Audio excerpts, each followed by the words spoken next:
Di pundak pemimpin yang bebas korupsi, disitulah masa depan negeri. Assalamualaikum warahmatullahi wabarakatuh.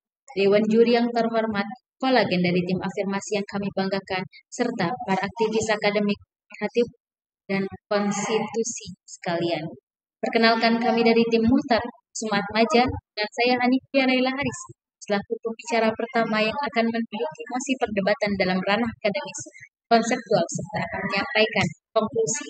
Bersama rekan saya, Izudi Sultan Nasir, selaku pembicara kedua yang akan menjelaskan ranah yuridis, normatif, dan Ahmad Nazarullah, selaku pembicara ketiga dalam ranah sosiologis, empiris, dan studi komparatif.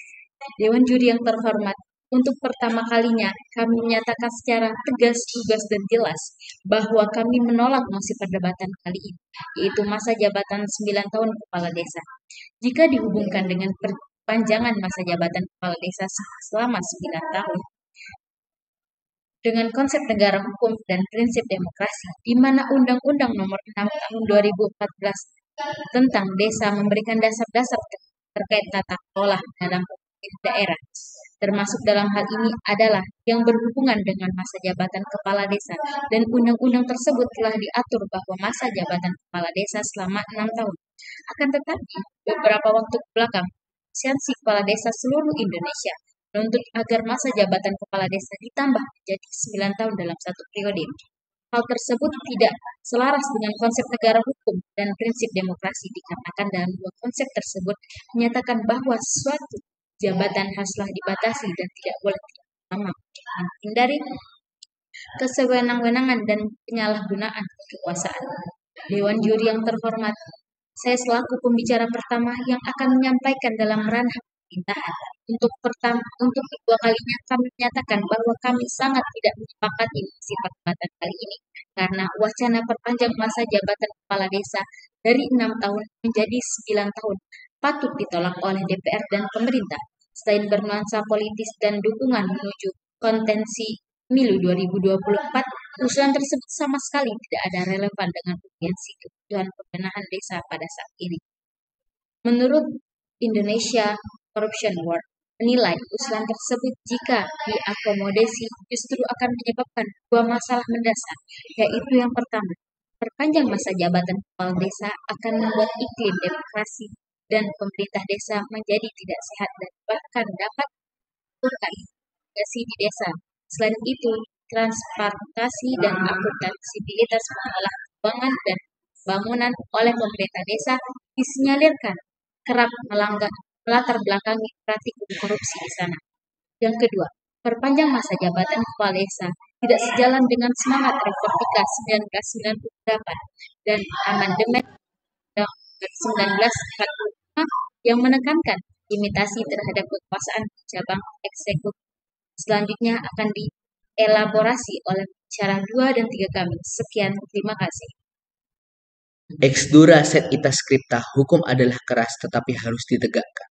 Sejalan dengan mosi perdebatan kali ini, Indonesia memiliki aturan yang cukup jelas mengenai masa jabatan kepala desa. Oleh karena itu, perlu dan sangat penting untuk mengikuti aturan tersebut, meski terkesan keras akan tetapi wajib ditegakkan.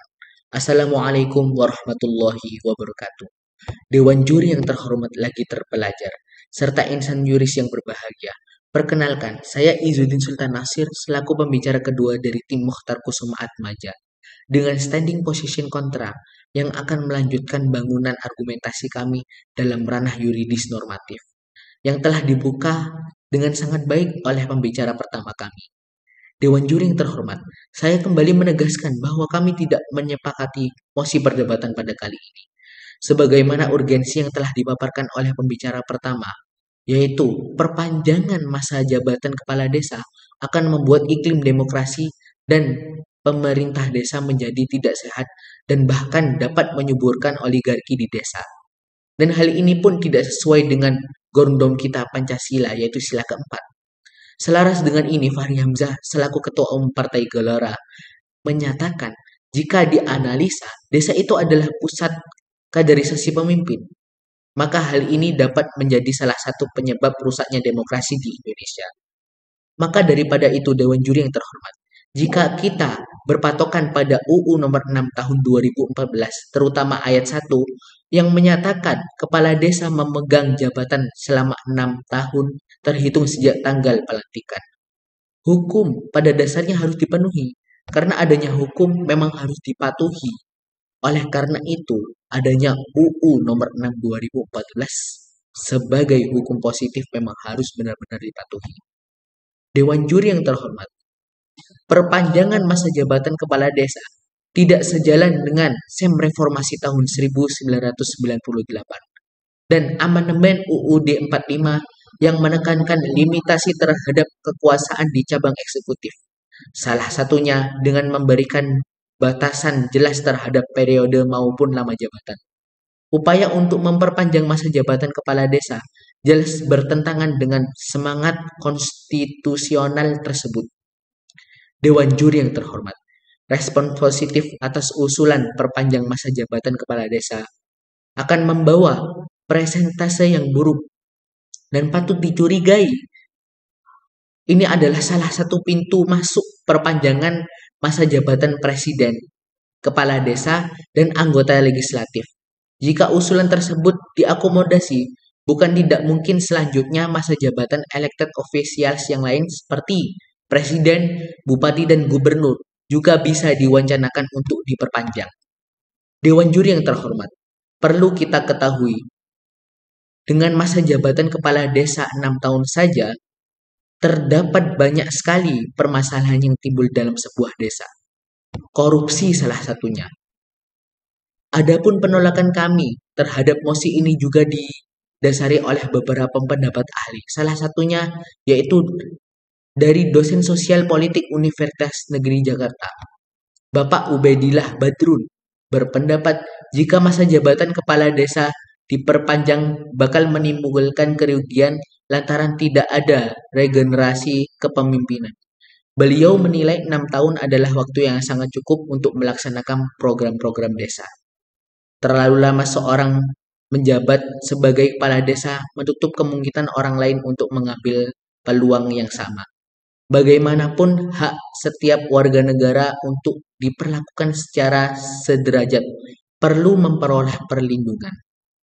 Sampai akhir argumen kami pun akan tetap teguh pendirian dalam menolak mosi perdebatan kali ini. Selanjutnya akan dilanjutkan oleh evaluasi kami pembicara ketiga. Sekian dan terima kasih.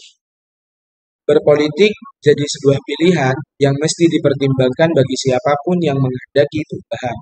Karena perubahan tak datang tiba-tiba, hanya berkat doa di tengah kita. Assalamualaikum warahmatullahi wabarakatuh. Dewan Juri yang arif terpelajar lagi bijaksana, serta seluruh insan yuris yang berbahagia.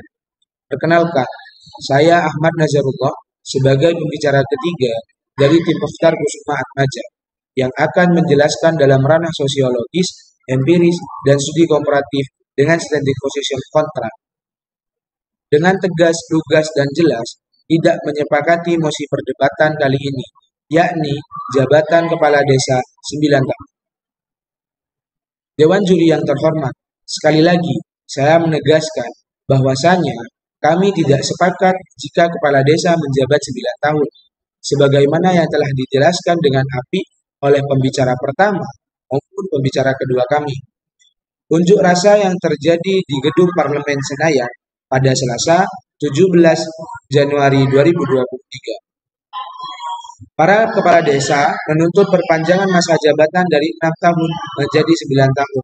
Mereka melakukan aksi unjuk rasa bukan untuk menyampaikan aspirasi warganya, akan tetapi menyampaikan aspirasinya sendiri. Secara tidak langsung, mereka lebih mementingkan kepentingannya sendiri daripada kepentingan rakyatnya. Menurut Presiden Joko Widodo, undang-undangnya sangat jelas, membatasi 6 tahun dan selama 3 periode. Dewan Juri yang terhormat, ada beberapa hal yang kita khawatirkan mengenai perpanjangan masa jabatan kepala desa selama 9 tahun. Yang pertama, akan adanya penyempitan kaderisasi. Menurut kita, regulasi kepemimpinan yang semakin panjang bisa berdampak negatif. Salah satu dampak negatifnya adalah penyempitan kaderisasi. Jangankan 9 tahun, yang 6 tahun saja alasannya belum jelas. Sedangkan yang kedua, resiko korupsi, kolusi, dan nepotisme semakin besar. Dengan masa jabatan yang terlalu lama, hal yang akan terjadi, potensi kades yang menyalahgunakan kekuasaan cenderung tinggi. Jabatan dan kedudukannya bisa dimanfaatkan untuk memonopoli kekuasaan yang sudah pasti mengutamakan kepentingannya sendiri atau kelompok. Dan sirkulasi atau regenerasi kepemimpinan kepala desa dan aparatnya menjadi sangat lama. Menurut peneliti di Pusat Kajian Anti Korupsi Universitas Gadjah Mada, yaitu Zainur Rahman, menyatakan bahwa bila jabatan kepala desa tidak dibatasi dalam periode yang wajar, justru akan semakin mengukuhkan kekuasaan kepala desa dengan minimnya kontrol, sehingga potensi korupsi akan semakin meningkat. Oleh karena itu, KPK mencatat terdapat lebih dari 600 kasus korupsi yang melibatkan aparatur desa sepanjang 2012 sampai dengan 2021, menjerat sedikitnya 686 kepala desa. Sedangkan menurut data yang kita peroleh dari Indonesia Corruption Watch, setiap tahun menunjukkan fenomena yang mengkhawatirkan terkait dengan desa. Korupsi di level desa konsisten menempati posisi pertama sebagai sektor yang paling banyak ditindak atas kasus korupsi oleh aparat penegak hukum sejak 2015 sampai dengan 2021. Sepanjang 7 tahun tersebut, terdapat 592 kasus korupsi di desa dengan nilai kerugian negara mencapai 433,8 miliar. Dewan Juri yang terhormat, adanya hal ini seakan berdampak pada kerugian yang dialami langsung oleh masyarakat desa. Sehingga hal ini perlu menjadi perhatian utama bagi para pemerintah. Sedangkan sampai saat ini, belum ada solusi dan langkah pencegahan efektif untuk menekan korupsi yang dilakukan oleh kepala desa dan aparatnya. Ferry Amsari selaku pakar hukum tata negara, selaku dosen Universitas Andalas, mengatakan bahwa wacana pada pasal 39 ayat 1 yang berbunyi kepala desa memegang jabatan selama 9 tahun, terhitung sejak tanggal pelantikan, kemudian ayat 2, kepala desa sebagaimana dimaksud pada ayat 1, dapat menjabat paling banyak 2 kali masa jabatan secara berturut-turut atau tidak secara berturut-turut. Wacana tersebut yang dinilai tak masuk akal. Dia khawatir dengan perpanjangan masa jabatan kepala desa itu justru terlalu lama hingga 27 tahun yang berpotensi terjadinya penyimpangan. Dewan Juri yang terhormat, sampailah kita pada perdebatan kali ini, di mana kami akan menyampaikan konklusi serta gagasan solusi mengapa kami menolak mosi perdebatan kali ini, yaitu masa jabatan 9 tahun pada pemerintah daerah. Sebelumnya, izinkan kami menyampaikan konklusi pada perdebatan kali ini. Yang pertama, konklusi pembatasan masa jabatan demikian telah diteguhkan oleh Mahkamah Konstitusi. Alasan utama penolakan masyarakat tersebut karena dinilai rawan ada penyelewengan dalam pemerintah daerah, seperti korupsi. Yang kedua, supaya tidak mengamini sekaligus membiarkan taklim buta politik masyarakat desa berkelanjutan dan membatasi lama terjadinya siklus kepemimpinan dan evaluasi pemerintah.